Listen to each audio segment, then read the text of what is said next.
सुप्रभात मेरे प्यारे बच्चों। आज हम हरियर काका पृष्ठ संख्या 6 से आरंभ करेंगे। हरियर देर तक महान जी की बातें सुनते रहे। महान जी की बातें उनके मन में बैठती जा रही थी। ठीक ही तो कह रहे हैं महंत जी, कौन किसका है। 15 बीघे खेत की फसल भाइयों के परिवार को देते हैं, तब तो कोई पूछता नहीं। अगर कुछ ना दे तब क्या हालत होगी। उनके जीवन में तो यह स्थिति है, मरने के बाद कौन उन्हें याद करेगा। सीधे सीधे उनके खेत हड़प जाएंगे। ठाकुर जी के नाम लिख देंगे तो पुश्तों तक लोग उन्हें याद करेंगे। अब तक के जीवन में तो ईश्वर के लिए उन्होंने कुछ नहीं किया है, अंतिम समय तो यह बड़ा पुण्य कमा ले। लेकिन यह सोचते हुए भी हरियर काका का मुंह खुल नहीं रहा था। भाई का परिवार तो अपना ही होता है, उनको न देकर ठाकुरबाड़ी में दे देना उनके साथ धोखा और विश्वासघात होगा। जब महंत हरियर काका को ठाकुरबाड़ी में ले जाकर बहला फुसला रहे थे और बहुत सारी बातें मीठी मीठी कर रहे थे, तो उन बातों का हरियर काका के दिमाग पर, मन पर असर कर रहा था। वह सोचने लगते हैं कि महंत तो ठीक ही कह रहे हैं। मेरे हिस्से में जो 15 बीघा खेत है, उस पर जो फसल उगाई जाती है वह मेरे भाइयों के परिवारों को मिलती है, तब भी वे मुझे नहीं पूछते हैं। और जब मैं उन्हें कुछ भी नहीं दूंगा तब पता नहीं मेरी क्या हालत करेंगे। उनकी स्थिति ऐसी हो गई है कि मरने के बाद भी उनको कोई याद नहीं करने वाला। उनके खेत को उनके भाई के परिवार सीधे सीधे हड़प जाएंगे। वहीं हरियर काका सोच रहे हैं कि अगर अपनी ज़मीन ठाकुरबाड़ी के नाम कर दो तो उनके लिए यह बहुत बड़ा पुण्य का काम होगा। लोग पुश्तों तक उनको याद करेंगे। उन्होंने अभी तक ईश्वर के लिए कुछ नहीं किया, अंतिम समय वह बड़ा पुण्य कमा लेना चाहते हैं। लेकिन यह सोचते हुए भी हरियर काका का मुंह नहीं खुल रहा था कि भाई का परिवार तो अपना ही होता है। अगर वे ज़मीन उन्हें नहीं देंगे तो उनके साथ यह धोखा होगा। अपनी बात समाप्त कर महंत जी प्रतिक्रिया जानने के लिए हरियर की ओर देखने लगे। उन्होंने मुंह से तो कुछ नहीं कहा, लेकिन उनके चेहरे के परिवर्तित भाव महंत जी की अनुभवी आंखों से छिपे न रह सके। अपनी सफलता पर महंत जी को बहुत खुशी हुई। उन्होंने सही जगह वार किया है। इसके बाद उसी वक्त ठाकुरबाड़ी के 2 सेवकों को बुलाकर आदेश दिया कि एक साफ सुथरे कमरे में पलंग पर बिस्तरा लगाकर उनके आराम का इंतजाम करें। फिर तो महंत जी के कहने में जितना समय लगा था, उससे कम समय में ही सेवकों ने हरियर काका के मना करने के बावजूद उन्हें एक सुंदर कमरे में पलंग पर जा लिटाया। और महंत जी उन्होंने पुजारी जी को समझा दिया कि हरियर के लिए विशेष रूप से भोजन की व्यवस्था करें। हरियर काका को महंत जी एक विशेष उद्देश्य से ले गए थे, इसलिए ठाकुरबाड़ी में चहल पहल शुरू हो गई। जब महंत अपनी पूरी बात कहकर हरियर काका की ओर देखने लगते हैं और उनका राय जानना चाहते हैं कि उनकी क्या इच्छा है, वो क्या अपनी ज़मीन ठाकुरबाड़ी को देना चाहते हैं या नहीं। हरियर मुंह से तो कुछ नहीं कहते, लेकिन उनके चेहरे पर जो बदला हुआ भाव है, वह भाव महंत जी भाप लेते हैं और वो जान जाते हैं कि उनका मन मेरे पक्ष में है, अर्थात ठाकुरबाड़ी के पक्ष में है। महंत को लग रहा था कि उन्होंने सही जगह वार किया है। उसी समय 2 सेवकों को बुलाकर वह आदेश देते हैं कि एक साफ सुथरे कमरे में पलंग लगाकर हरियर काका के इंतजाम करें आराम करने का। फिर महंत जी को जितना समय नहीं लगा ये सब करने में, उससे कम समय में ही उनके सेवकों ने हरियर काका के मना करने के बावजूद भी उनके लिए एक साफ सुथरे कमरे में पलंग लगाकर उन्हें उस पर लिटा दिया। और साथ ही साथ महंत जी ने पुजारी को कहा कि विशेष रूप से खाने का इंतजाम करे और जितने भी वहाँ के लोग थे इस काम में तत्काल जुड़ गए। इधर शाम को हरियर काका के भाई जब खलिहान से लौटे तब उन्हें इस दुर्घटना का पता चला। पहले तो अपनी पत्नियों पर वे खूब बरसे, फिर एक जगह बैठकर चिंतामग्न हो गए। हालांकि गांव के किसी व्यक्ति ने भी उनसे कुछ नहीं कहा था। महंत जी ने हरियर काका को क्या क्या समझाया है इसकी भी जानकारी उन्हें नहीं थी, लेकिन इसके बावजूद उनका मन शंकालु और बेचैन हो गया। दरअसल बहुत सारी बातें ऐसी होती है जिनकी जानकारी बिना बताए ही लोगों को मिल जाती है। यहाँ लेखक कह रहा है कि जब हरियर काका के भाई खलिहान से वापस घर को आते हैं शाम को, तो उन्हें पता चलता है कि दिन में क्या घटना घटी थी, जिसके कारण वे भाई अपनी पत्नियों पर पहले तो ठीक से बरसते हैं, अर्थात उन्हें खड़ी कोठी सुनाते हैं और फिर चिंता में बैठ जाते हैं।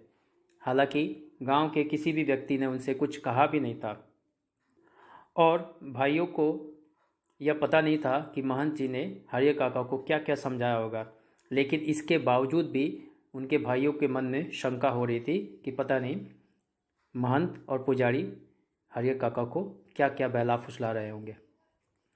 कभी कभी बहुत सारी ऐसी बातें होती है जिनकी जानकारी बताए बिना ही लोगों को मिल जाती है।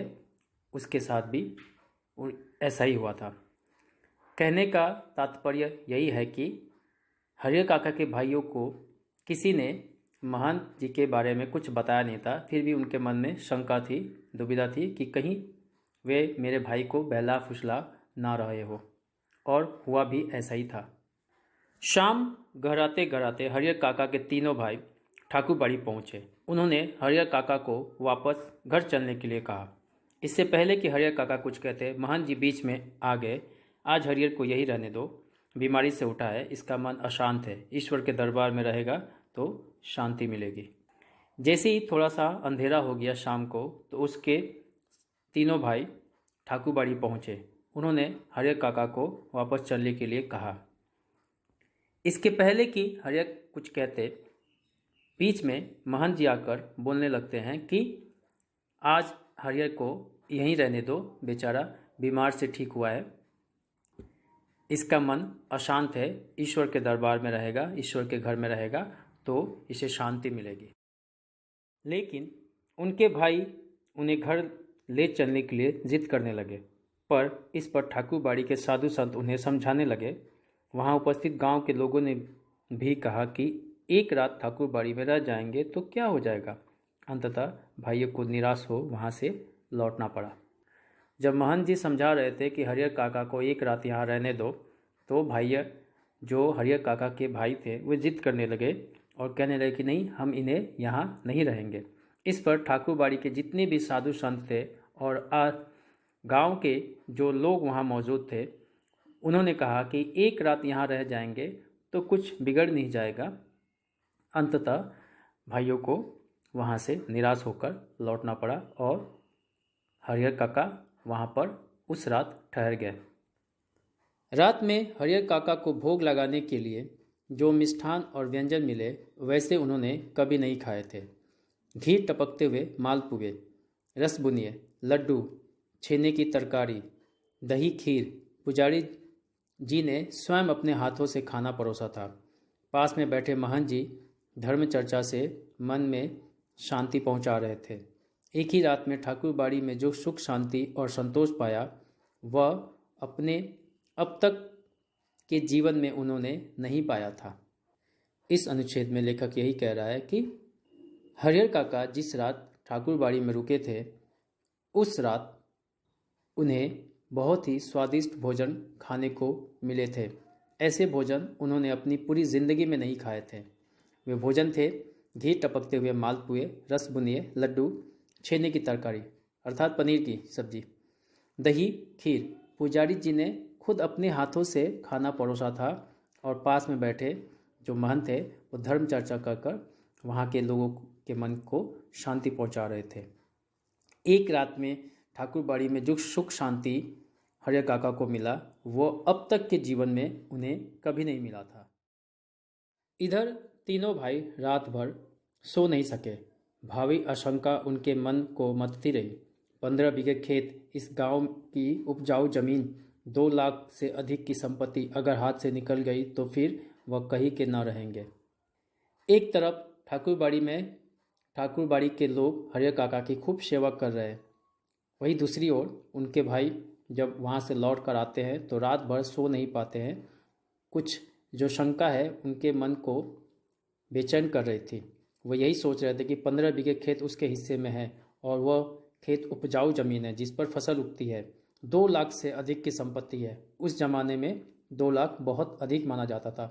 अगर यह हाथ से निकल जाए तो फिर वे कहीं के नहीं रहेंगे। सुबह तड़के ही तीनों भाई पुनः ठाकुरबाड़ी पहुंचे। हरियर काका के पाँव पकड़ रोने लगे, अपनी पत्नियों की गलती के लिए माफ़ी मांगी तथा उन्हें दंड देने की बात कही। साथ ही खून के रिश्ते की माया फैलाई। हरियर काका का दिल पसीज गया। वह पुनः वापस घर लौट आए। जैसे ही सुबह हुई तीनों भाई ठाकुरबाड़ी पहुँचे और वहाँ हरियर काका के पैर पकड़कर रोने लगे तथा अपनी पत्नियों से हुई गलती के लिए भी उन्होंने माफ़ी मांगा और उन्हें दंड देंगे ऐसी बात भी कही। साथ ही साथ खून का रिश्ते का भी माया फैलाया कि हमारा और आपका खून का रिश्ता है। इससे हरियर काका का दिल पिघल जाता है और वे वापस घर लौट आते हैं। लेकिन यह क्या, इस पर अपने घर में जो बदलाव उन्होंने लक्ष्य किया उसने उन्हें सुखद आश्चर्य में डाल दिया। घर के छोटे बड़े सब उन्हें सिर आंखों पर उठाने को तैयार। भाइयों की पत्नियों ने उनके पैरों पर माथा रख गलती के लिए क्षमा याचना की। फिर उनकी आवभगत और जो खातिर शुरू हुई वैसी खातिर किसी के यहाँ मेहमान आने पर भी नहीं होती होगी। उनकी रुचि और इच्छा के मुताबिक दोनों जून खाना नाश्ता तैयार। 5 महिलाएं उनकी सेवा में मुस्तैद, 3 भाइयों की पत्नियां और 2 उनकी बहुएं। हरियर काका आराम से दालान में पड़े रहते।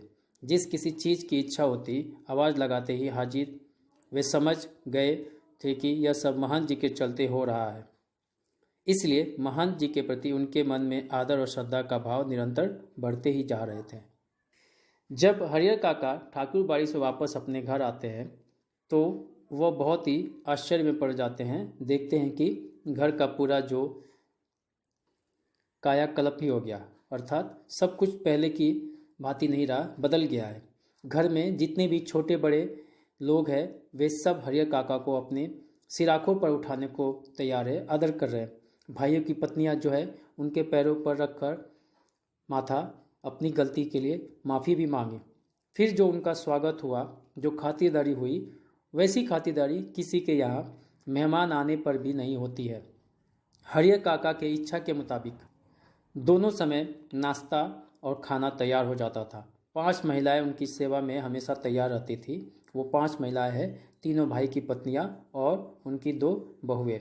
हरियर काका अब आराम से दालान में पड़े रहते। जिस किसी चीज़ की इच्छा होती बस आवाज़ लगाते और उनके पास कोई ना कोई लेकर हाजिर हो जाता था। उन्हें ऐसा लग रहा था कि इन सब के पीछे कहीं ना कहीं महंत जी का हाथ है। महंत जी की वजह से मेरे घर में ऐसा परिवर्तन आया, जिसके कारण मन ही मन वो महंत जी को बहुत बहुत धन्यवाद दे रहे थे और उनके प्रति हरियर काका का जो श्रद्धा है वो बढ़ भी गया था। बहुत बार ऐसा होता है कि बिना किसी के कुछ बताए गांव के लोग असली तथ्य से स्वयं वाकिफ हो जाते हैं। हरियर काका की इस घटना के साथ ऐसा ही हुआ। दरअसल लोगों की ज़ुबान से घटनाओं की ज़ुबान ज़्यादा पैनी और असरदार होती है। घटनाएं स्वयं ही बहुत कुछ कह देती है, लोगों के कहने की ज़रूरत नहीं रहती।